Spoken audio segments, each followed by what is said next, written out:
പരിശുദ്ധാത്മാവേ എന്നിൽ വന്നു നിറയണമേ. പരിശുദ്ധാത്മാവേ കൃപ ചൊരിയണമേ.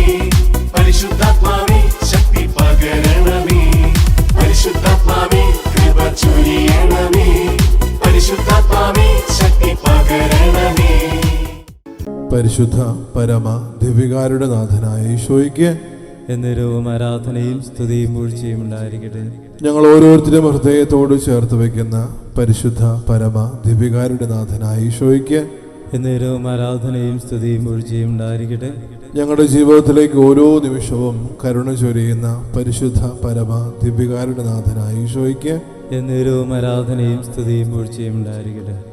ഈശോയിൽ ഒത്തിരി സ്നേഹം നിറഞ്ഞവരെ, പലയിടങ്ങളിലായിട്ട് ഈ ദിവ്യകാരുടെ നാഥന് മുമ്പിൽ നമ്മൾ ഓരോരുത്തരും അണയുമ്പോൾ നമ്മുടെ നിയോഗങ്ങളും പ്രാർത്ഥനകളെല്ലാം ഈ ഒരു ആൾത്താരിലേക്ക് ചേർത്ത് വയ്ക്കുന്നതോടൊപ്പം തന്നെ നമ്മുടെ ഓരോ ജീവിതത്തിലേക്കും നമ്മുടെ ഇടങ്ങളിലേക്കും നമ്മുടെ ജീവിത സാഹചര്യത്തിലേക്കും അവിടുത്തെ കരുണ വർഷിക്കപ്പെടാൻ വേണ്ടി നമ്മൾ ആഗ്രഹിക്കുകയും പ്രാർത്ഥിക്കുകയും ചെയ്യുന്ന നിമിഷങ്ങളാണ്. ഓർക്കുക, സ്വർഗം തുറക്കപ്പെട്ട നിമിഷത്തിലാണ് നമ്മൾ ഓരോരുത്തരുമായിരിക്കുക.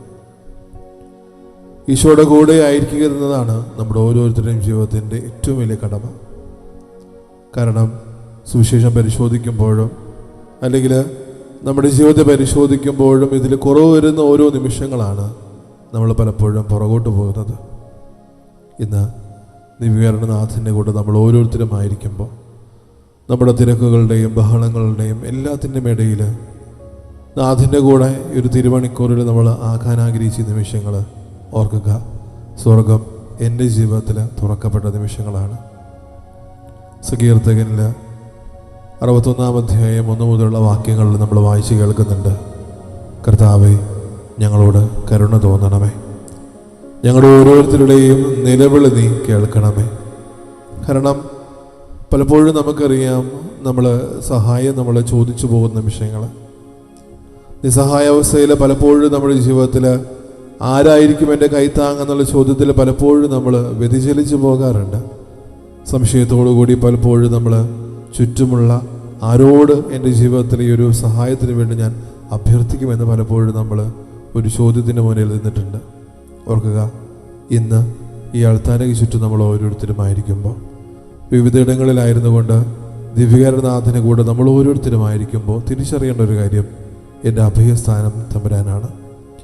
എൻ്റെ ജീവിതത്തിൽ എത്രത്തോളം വേദനയും സങ്കടവും ആകുലതയും എല്ലാം കടന്നു വന്നാലും എൻ്റെ അഭയസ്ഥാനവും അഭയശിലയും തമ്പുരാൻ തന്നെയാണ്. ആ തിരിച്ചറിവിൽ നമുക്ക് ഓരോരുത്തർക്കുമായിരിക്കാം. കാരണം ഈശോ ഓരോ നിമിഷവും സ്നേഹത്തോട് നമ്മൾ പൊതിഞ്ഞു പിടിക്കുന്നുണ്ട്, സ്നേഹത്തോട് നമ്മൾ ഓരോരുത്തരെയും ചേർത്ത് പിടിക്കുന്നുണ്ട്. പക്ഷേ ഞാൻ അല്ലെങ്കിൽ നീ ഏത് ഭാഗം തിരഞ്ഞെടുത്തുവെന്നത് നമ്മൾ ഓരോരുത്തരും തിരിച്ചറിയേണ്ടതുണ്ട്. മർത്തായെയും മറിയത്തെയും വിശുദ്ധ ഗ്രന്ഥത്തിൽ നമ്മൾ പരിശോധിക്കുമ്പോൾ ആരായിരുന്നു യഥാർത്ഥ ഭാഗം, അല്ലെങ്കിൽ ആരായിരുന്നു അവർ നല്ല ഭാഗം തിരഞ്ഞെടുത്ത് നമ്മൾ ചോദിക്കുമ്പോൾ പലപ്പോഴും നമ്മുടേതായിട്ട് ഉത്തരങ്ങൾ പലപ്പോഴും നമ്മൾ പറയും. പക്ഷേ ജീവിതത്തിൽ എപ്പോഴും തിരിച്ചറിയേണ്ട ഒരു കാര്യം, തമ്പുരാൻ എപ്പോഴും നമ്മളിൽ നിന്ന് പ്രതീക്ഷിക്കുന്നത് അവിടുത്തെ സാന്നിധ്യത്തിലായിരിക്കാനാണ്. വിശുദ്ധ ഫ്രാൻസിസ് സാലസ് പറയുന്നത് പോലെ നമ്മുടെ വിശ്വാസം പോലെ അവിടുത്തെ സാന്നിധ്യം തിരിച്ചറിയാൻ നമ്മൾ ഓരോരുത്തരും കടപ്പെട്ടവരാണ്. ഇന്ന് ഈശോയുടെ മുമ്പിൽ നമ്മൾ ഓരോരുത്തരും ആയിരിക്കുമ്പോൾ ആ ഒരു സ്നേഹത്തിൻ്റെ സാന്നിധ്യത്തിൽ നമുക്ക് ഓരോരുത്തർക്കായിരിക്കാം. കാരണം നമ്മുടെ ജീവിതത്തിൽ ഇപ്പോൾ പറഞ്ഞതുപോലെ നമ്മൾ വേദനിച്ച നിമിഷങ്ങളുണ്ടാകാം, സഹനങ്ങൾ ഏറ്റുവാങ്ങിയ നിമിഷങ്ങളുണ്ടാകാം, അല്ലെങ്കിൽ ആരും കരയാതെ കാണാതെ പോയ കരച്ചിലുകളുടെ ഇടങ്ങളും നിമിഷങ്ങളും നമ്മുടെ ജീവിതത്തിൽ ആവർത്തിക്കപ്പെടുന്നുണ്ടാകാം. അവിടെയൊക്കെ ഓർക്കേണ്ട ഒരു കാര്യം, തമ്പുരാൻ എൻ്റെ ജീവിതത്തിൽ എനിക്ക് അഭയസ്ഥാനവും ശിലയുമായിട്ടുണ്ട്. കർത്താവേ, എൻ്റെ നിലവിളി കേൾക്കണമെന്ന് സങ്കീർത്തകൻ പറഞ്ഞു വെക്കുന്നതോടൊപ്പം തന്നെ പലപ്പോഴും നമ്മുടെ പ്രാർത്ഥനയിൽ നമ്മൾ ഉൾപ്പെടുത്തുന്ന കാര്യമാണ്, കർത്താവേ, ഞങ്ങളുടെ ഓരോരുത്തരുടെയും നിലവിളി നീ കേൾക്കണമേ. എൻ്റെ ജീവിതത്തിൽ പ്രശ്നങ്ങളും വേദനകളൊക്കെ ഉണ്ടാകും. പക്ഷെ ഓർക്കേണ്ട ഒരു കാര്യം, എനിക്ക് ഈശോയുടെ കൈപിടിച്ച് മുന്നോട്ട് പോകാൻ പറ്റുന്നുണ്ടോ? അല്ലെങ്കിൽ എൻ്റെ ജീവിതത്തിൽ ഒത്തിരിയേറെ അവസരങ്ങളും അല്ലെങ്കിൽ ഒത്തിരിയേറെ സാഹചര്യങ്ങളും എൻ്റെ മുമ്പിൽ നിൽക്കുമ്പോൾ ഞാൻ എന്താണ് യഥാർത്ഥത്തിൽ തിരഞ്ഞെടുക്കുന്നത്? ആ ഒരു തിരഞ്ഞെടുപ്പിൻ്റെ ബോധത്തോടുകൂടി ഒരു നിമിഷം ആൾക്കാരുടെ ചുറ്റും നമ്മൾക്ക് ഓരോരുത്തർക്കുമായിരിക്കാം. കാരണം നമ്മുടെ ജീവിതത്തിലേക്ക് തമ്പുരാൻ കൂട്ടിച്ചേർത്തൊരു നിമിഷമാണ്.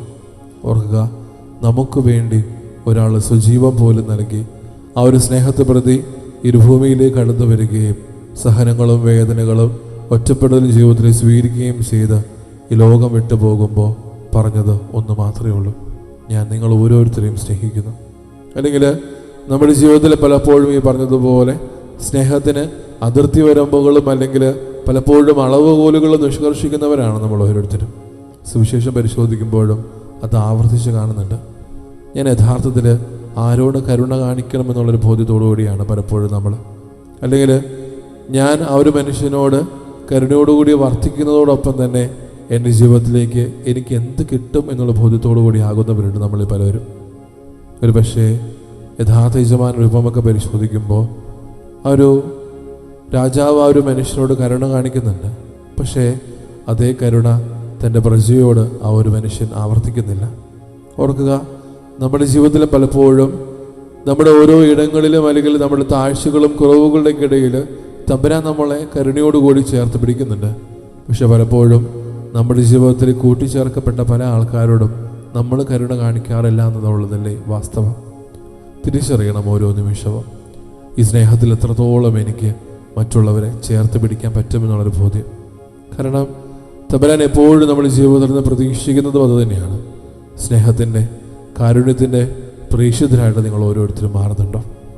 കാരണം ലേഖന ഭാഗത്തേക്ക് പോകുമ്പോൾ പൗലോസ്ലീഹ തൻ്റെ പ്രേക്ഷിത യാത്രയിൽ ഉടനീളം കാണുന്നത് കർത്താവിൻ്റെ സ്നേഹം അത്രത്തോളം സ്വന്തം ശരീരത്തിലും സ്വന്തം ആത്മാവിലും സ്വീകരിച്ചതിന് ശേഷം കണ്ടുമുട്ടുന്ന ഓരോ വ്യക്തികളിലേക്കും ആ കരുണയുടെ പ്രഭ ചൊരിയുകയായിരുന്നു. എന്തിനാ? വിശുദ്ധ പത്രോസിനെ പോലെ പരിശോധിക്കുമ്പോൾ ആ ഒരു ജെറുസലേം ദേവാലയത്തിൽ കടന്നു പോകുമ്പോൾ കാരുണ്യത്തോടുകൂടി ഒരു മനുഷ്യനെ കണ്ടിട്ട് പറയുന്ന കാര്യം ഇങ്ങനെയാണ്: എനിക്ക് സ്വർണമോ വെള്ളിയോ ഒന്നും തരാനില്ല, പക്ഷേ ഉയർത്തെഴുന്നേറ്റ ഉദ്ധിതനായ ക്രിസ്തുവിൻ്റെ നാമത്തിൽ നീ എഴുന്നേറ്റ് നടക്കുക. ഒരുപക്ഷെ നമ്മുടെ ജീവിതത്തിലും ഈ പറഞ്ഞതുപോലെ പ്രതീക്ഷയോടുകൂടെ അല്ലെങ്കിൽ നമ്മുടെ ജീവിതത്തിലും ഒരു പുതുമയോടുകൂടി പലപ്പോഴും കാരുണ്യത്തോടുകൂടി ഓരോ മനുഷ്യരും നമുക്ക് ചേർത്ത് പിടിക്കാൻ പറ്റുന്നുണ്ട്. പക്ഷേ പലപ്പോഴും അതിൻ്റെ പൂർണ്ണതയിൽ ആവർത്തിക്കുന്നുണ്ടോ? അല്ലെങ്കിൽ ഒരു മനുഷ്യനോട് ഞാൻ കരുണ കാണിക്കേണ്ട ഒരു കർത്തവ്യത്തിൽ നിന്ന് ഞാൻ എപ്പോഴൊക്കെയാണ് പുറകോട്ട് പോകുന്നത്? തിരിച്ചറിയാം ഈ ഒരു നിമിഷം. കാരണം ഈശോയുടെ മുമ്പിലാണ് നമ്മൾ ഓരോരുത്തരും. ആ ഒരു സ്നേഹത്തിൽ, ആ ഒരു ആത്മാർത്ഥതയിൽ നമുക്ക് ഓരോരുത്തർക്കും ആ ഒരു സ്നേഹത്തിലേക്ക് പങ്കുചേരാം. കാരണം നമ്മൾ ഓരോരുത്തരും ആ ഒരു കാരുണ്യത്തോടു കൂടി വർത്തിക്കാൻ, അല്ലെങ്കിൽ ആ ഒരു മുഖശോഭയിൽ നമ്മൾ ഓരോരുത്തരും ആയി തീരാൻ നമ്മൾ ഓരോരുത്തരും വിളിക്കപ്പെട്ടവരാണ്. ഇന്ന് ഈ തിരുവൾത്താരയ്ക്ക് ചുറ്റും ലോകത്തിലെ പല ഇടങ്ങളിലായിട്ട് നമ്മൾ ഈശോയുടെ ഈ ഒരു കാരുണ്യത്തിന് വേണ്ടി, അല്ലെങ്കിൽ ലോകത്തിലുള്ള ഓരോ വ്യക്തികളുടെയും ജീവിതത്തിലേക്ക് അവിടുത്തെ അനന്തമായ സ്നേഹവും കാരുണ്യവും വർഷിക്കപ്പെടാൻ വേണ്ടി നമ്മൾ പ്രാർത്ഥിക്കുമ്പോൾ കൂട്ടിച്ചേർക്കാം: ഈശോയെ, കാരുണ്യത്തോടുകൂടെ ഞാൻ മറ്റുള്ളവർ എൻ്റെ ജീവിതത്തിലേക്ക് ചേർത്ത് പിടിക്കാൻ പോകാതെ പറ്റിയ നിമിഷങ്ങൾ ഓർത്ത് മാപ്പ് ചോദിക്കുന്നു. കാരുണ്യത്തോടുകൂടി എൻ്റെ ജീവിതത്തിലേക്ക് ചേർത്ത് പിടിക്കാൻ പറ്റാതെ പോയ എല്ലാവരെയും ഈ നിമിഷം ഞാൻ ചേർത്ത് പിടിക്കുന്നു. ഈശോ നമ്മൾ ഓരോരുത്തരെയും അത്രത്തോളം സ്നേഹത്തോടെ ചേർത്ത് പിടിക്കുന്നത്. പക്ഷേ ആ ഒരു സ്നേഹത്തിൻ്റെ മുഖഭാവം നമ്മുടെ ജീവിതത്തിൽ ആവർത്തിക്കപ്പെടുന്നില്ല. ഈശോയിൽ ഒത്തിരി സ്നേഹം നിറഞ്ഞവരെ, ഒരു ദിവ്യകാരനാഥിന് ആശ്വാസം സ്വീകരിക്കാൻ നമ്മൾ ഓരോരുത്തരും ഒരുങ്ങുമ്പോൾ നമ്മുടെ നിയോഗങ്ങളും പ്രാർത്ഥനകളെല്ലാം ഈ ഒരു താരയിൽ നമുക്ക് ചേർത്ത് വയ്ക്കാം. വളരെ പ്രത്യേകമായിട്ട് നിങ്ങളുടെ പ്രാർത്ഥനാ സഹായം ഓൺലൈനായിട്ട് അപേക്ഷിക്കാനുള്ള സമയം കൂടിയിട്ടാണ്. എല്ലാവരും ഈ പറഞ്ഞതുപോലെ നമ്മുടെ നിയോഗങ്ങളും പ്രാർത്ഥനകളും ഏറ്റവും ചെറിയ വാക്യത്തിൽ അയക്കാൻ നിങ്ങൾ പരമാവധി പരിശ്രമിക്കാം.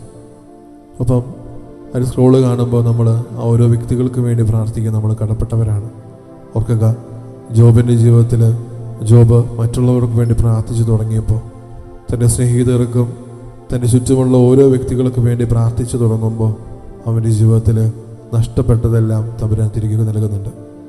ഈ ഒരു തിരുമണിക്കൂറിൽ നമ്മുടെ ദ്യോളം പ്രാർത്ഥനകളെല്ലാം ഒരാൾത്തരയിൽ ചേർത്ത് വയ്ക്കുമ്പോൾ, ഒപ്പം നമ്മുടെ ജീവിതം മാത്രമല്ല നമ്മുടെ ബന്ധമായിട്ട് കിടക്കുന്ന ഓരോ വ്യക്തികളുടെ ജീവിതത്തിലേക്ക് അവിടുത്തെ കരുണ വർഷിക്കപ്പെടാൻ വേണ്ടി ആഗ്രഹിക്കുകയും പ്രാർത്ഥിക്കുകയും ചെയ്യുമ്പോൾ എല്ലാവരെയും സ്നേഹത്തോടു കൂടി ഇയാൾ തരയിൽ നമുക്ക് ചേർത്ത് വയ്ക്കാം.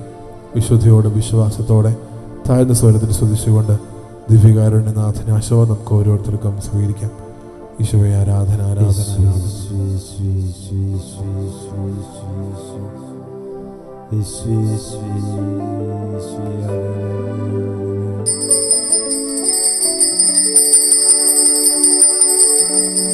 ആരാധന, ആരാധന, ആരാധന യേശുനാഥ.